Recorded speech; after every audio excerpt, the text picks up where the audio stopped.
Bonjour, bienvenue au Talk Orange Le Figaro. Aujourd'hui, nous recevons Pierre Moscovici, député socialiste, ancien ministre des Affaires européennes. Pierre Moscovici, bonjour. Bonjour. Merci d'être avec nous. Jean-Claude Juncker était ce matin sur RTL. Je vous propose de l'écouter.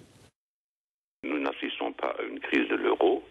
Nous connaissons une crise grave de dette publique dans certains États membres de la zone euro. Je propose donc de mutualiser une partie des dettes publiques nationales pour servir cette dette publique nationale mutualisée par des emprunts communs. Cela ne conduira aucunement au même taux d'intérêt pour tous les pays, qu'ils soient vertueux ou non, mais cela permettrait d'alléger le poids de la dette dans certains pays. Alors pour le président de l'Eurogroupe, ce n'est pas une crise de l'euro. Qu'est-ce que c'est alors quand même ? Il a raison à la fois sur l'analyse et sur les propositions. Il ne dit pas ça pour rassurer les populations ? Non, parce que malheureusement, cette proposition n'est pas suivie, notamment pas suivie par l'Allemagne, qui refuse de mutualiser cette dette. Mais si vous voulez, deux aspects. Oui. D'abord, c'est vrai que ce n'est pas une crise de l'euro. L'euro est une monnaie qui a pris sa place dans les instruments de réserve et de transactions à l'échelle mondiale. L'euro est une monnaie qui s'est plutôt appréciée depuis son introduction au début du XXIe siècle. Donc c'est une monnaie qui vraiment a pris sa place, qui a pignon sur rue. Et la spéculation n'est pas, par exemple, en train de la balayer. Donc l'euro est solide. C'est une crise des pays de l'euro, puisqu'au fond, ce sont les pays de l'euro qui sont attaqués. C'est une crise des pays de l'euro, et du coup, c'est aussi une crise de la gouvernance de l'euro. C'est-à-dire que ce qui se produit, si vous voulez, c'est que l'euro a été créé de manière dissymétrique. Vous avez une monnaie très solide, et vous n'avez pas de budget. Vous avez une politique monétaire et pas de politique budgétaire. Vous avez une banque centrale qui a un statut qui est vraiment très forte et vous n'avez pas de gouvernement économique. Et du coup, ce qui se produit, c'est qu'on peut attaquer, c'est ce que fait la spéculation, tel ou tel pays qui, lui, est considéré petit à petit comme le maillon faible. Alors, ça a été le cas pour la Grèce, c'était le cas pour l'Irlande, ça pourrait être le cas pour le Portugal, on parle de l'Espagne, ça pourrait être le cas un jour de la France. Oui. Et toute la question qui est posée là, c'est est-ce que nous sommes capables maintenant de faire vivre l'euro solidairement ? Est-ce que nous sommes capables de mettre en place des politiques qui montrent que personne ne peut attaquer l'euro, que quoi qu'il se passe, les spéculateurs échoueront, que les marchés ne sont pas nos maîtres. Et donc, c'est là où les propositions type Eurobonds, parce que c'est de ça dont il s'agit, qui visent à mutualiser la dette, sont pour moi des bonnes propositions. Jacques Delors les a faites, il y a déjà très longtemps. Jean-Claude Juncker les fait maintenant. Je ne sais pas exactement quelle est la position française, parce que en ce moment, il y a une espèce d'obsession d'imitation allemande. Mais l'Allemagne, dans cette affaire-là, on peut les comprendre d'une certaine façon. L'Allemagne en a assez d'être le banquier de l'Europe, de payer pour les autres. Un peu de solidarité, au fond, ce que disait Jean-Claude Juncker, c'est on mutualise les dettes par solidarité. Moi, j'ai une double pensée par rapport à ça. D'abord, je comprends l'Allemagne. L'Allemagne est une économie qui a fait beaucoup d'efforts pour se retrouver dans une situation compétitive, qui a imposé énormément de sacrifices à sa population, aussi qui a serré les budgets, et puis qui est l'économie la plus riche et qui dit pourquoi est-ce que je paierais pour les autres ? Parce que c'est un peu ça. Et puis en plus, il y a toujours eu en Allemagne une défiance du laxisme. Je me souviens quand je suis arrivé aux responsabilités avec Lionel Jospin en 97, Dominique Strauss-Kahn était aux finances, on nous disait il faut pas mettre l'Espagne, le Portugal, la Grèce dans l'euro.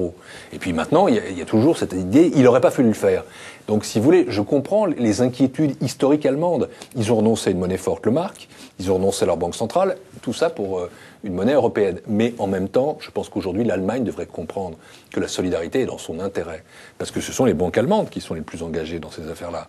Parce que c'est l'Allemagne qui est le pivot du système. Et j'observe que à chaque crise qui s'est produite au cours de l'année dernière, la Grèce puis l'Irlande, l'Allemagne a attendu, l'Allemagne a émis des messages qui n'étaient pas forcément les bons, puis au final, elle a fait quand même. Franchement, il faudrait mieux faire tout de suite. Et puis, j'allais dire une autre chose, faire tout de suite et faire une bonne fois pour toutes.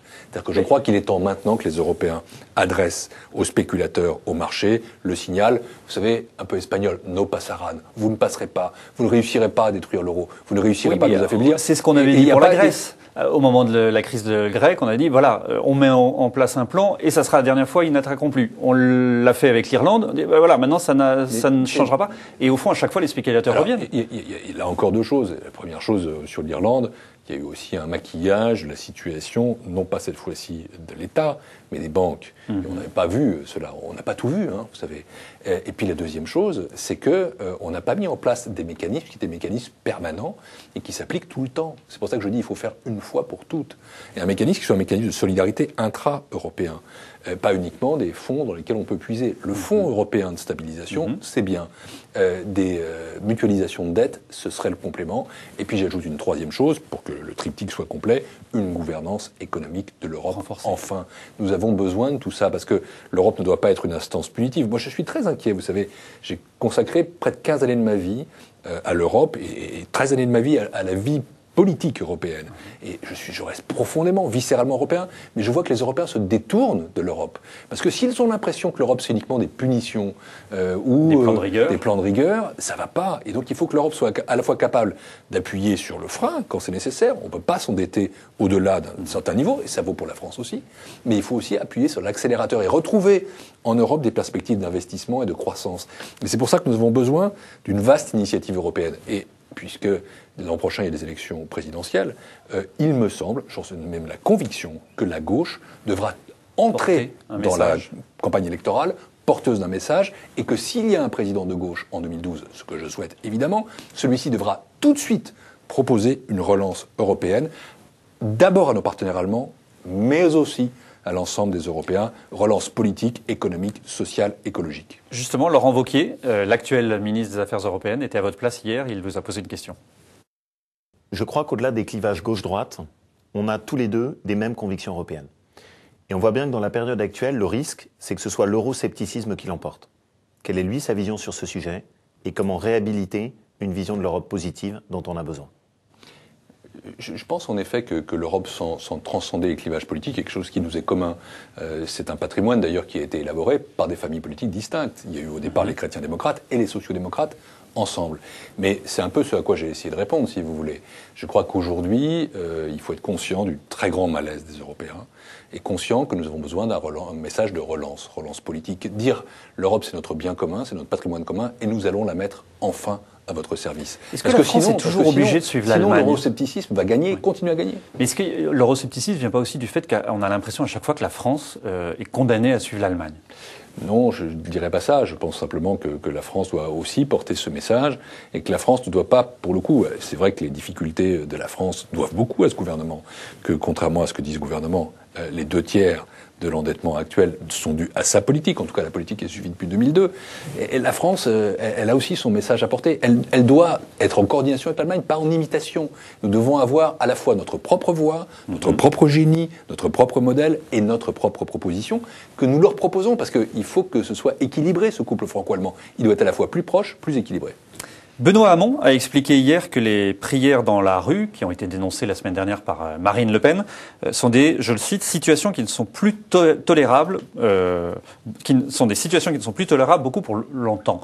Est-ce que vous êtes sur la même ligne que Benoît Hamon ? Est-ce que c'est la ligne officielle du Parti socialiste ? C'est ce qu'il a exprimé, je ne suis pas en désaccord. Oui. Simplement, d'abord, le Parti socialiste est un défenseur intransigeant d'une laïcité moderne et ouverte. Il y a quelques jours un colloque que nous organisions là-dessus. On peut avoir des accommodements à la laïcité, mais ça doit être des accommodements raisonnables. Il y a des accommodements déraisonnables qu'on ne doit pas faire. Je prends exemple d'accommodement raisonnable. Laisser les rues bloquées par les prières, c'est pas raisonnable ? Non, c'est pas raisonnable. Exemple d'accommodement raisonnable, qu'il y ait un carré musulman ou un carré juif ou un carré protestant dans un cimetière. Bon, ça c'est tout à fait raisonnable. C'est pas une entorse à la laïcité. Oui, c'est le cas, mais ça on pourrait être dans une version puriste de la laïcité, dire c'est une entorse. Non, c'est tolérable. C'est même souhaité par la société. Qu'il y ait des lieux de prière pour les musulmans, ça c'est aussi absolument indispensable. C'est pas qu'un accommodement là, c'est un soutien que nous devons apporter. Mais en revanche, accepter certaines pratiques, on a parlé de la burqa hier, ou alors de la prière dans la rue, ce qui n'est pas du même ordre d'ailleurs. C'est pas quelque chose de souhaitable. Cela dit, les propos de Marine Le Pen sont, comme d'habitude, des propos provoquants et des propos inacceptables. Parce que quand même, comparer cela à l'occupation allemande qui a entraîné en France la rafle du Veldiv de 16 000 juifs, le meurtre, l'assassinat dans des camps de centaines de milliers de juifs, de dizaines de milliers de juifs français et puis de 6 millions de juifs en Europe, enfin, c'est absurde. Marine Le Pen a voulu faire ça un acte de campagne interne contre Bruno Gollnisch. C'était plutôt réussi, mais ça nous rappelle aussi utilement que Marine Le Pen, c'est pas juste un Front National poli ou une variante de la droite. C'est l'extrême droite. Non, c'est pas son père, parce que d'ailleurs, elle n'a pas les mêmes obsessions. Elle n'a pas l'obsession antisémite. D'ailleurs, quand elle parle de l'occupation allemande, d'un certain point de vue, elle dit que c'était épouvantable. Parce que lui, Jean-Marie Marine Le Pen n'a de jamais dit. cette Au contraire, façon-là. il pensait que c'était un détail de l'histoire. Elle n'est pas comme lui, mais si vous voulez, le tempérament est le même. Et puis les valeurs qu'il porte sont les mêmes, et ce ne sont pas les valeurs de la République. Et pour le coup, il ne doit y avoir aucun accommodement d'aucune sorte, ni avec le Front National, ni avec ses thèses. Et je suis inquiet de voir la pénétration des idées du Front National, notamment au sein de la droite républicaine. Est-ce que vous craignez la réédition d'un 21 avril, en référence au 21 avril 2002, quand Lionel Jospin avait été éliminé du second tour de la présidentielle par Jean-Marie Le Pen? Il faudra en tout cas pas négliger cette force politique dans l'année qui vient. Ça peut concerner autant la droite que la gauche. Oui, et on voit bien que Marine Le Pen arrive à faire comme son père d'un sujet un sujet de débat national. Oui, c'est d'ailleurs pour ça que vous me demandiez si j'étais d'accord avec Benoît Hamon. Je suis plutôt d'accord. En même temps, je ne voudrais pas qu'on soit toujours sur le terrain du Front National. Et que nous n'avons pas, nous, à nous positionner par rapport au Front National. Si vous voulez, moi, je défends un triptyque. Laïcité, très important. Ce sont des valeurs fondamentales. Économie. C'est par l'économie, c'est par les solutions aux difficultés des gens qu'on va réussir à détourner cet électorat populaire que je connais bien dans ma circonscription. Il vote souvent Front National. Cet électorat populaire, il attend avant tout de la sécurité économique. Et enfin, sociale, justice sociale.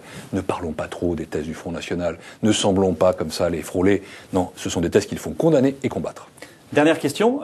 Tous les sondages, quels qu'ils soient, quel que soit l'Institut, placent Dominique Strauss-Kahn en tête dans les primaires. Il doit, à votre avis, se prononcer plus rapidement que ce qu'il n'avait envisagé ou garder un calendrier qui est le calendrier des primaires du Parti socialiste? J'observe qu'il y a aujourd'hui dans Libération un sondage qui dit qu'il doit attendre que les gens comprennent cela. Écoutez, la fébrilité peut concerner les médias ou concerner des politiques. Les Français ne l'éprouvent pas. Les Français sont plus sages que nous. Ils savent qu'une élection, ça se joue à la fin. Et moi, je dis, le calendrier du Parti socialiste, non seulement il doit être tenu parce qu'il l'a décidé, mais parce qu'il est le bon.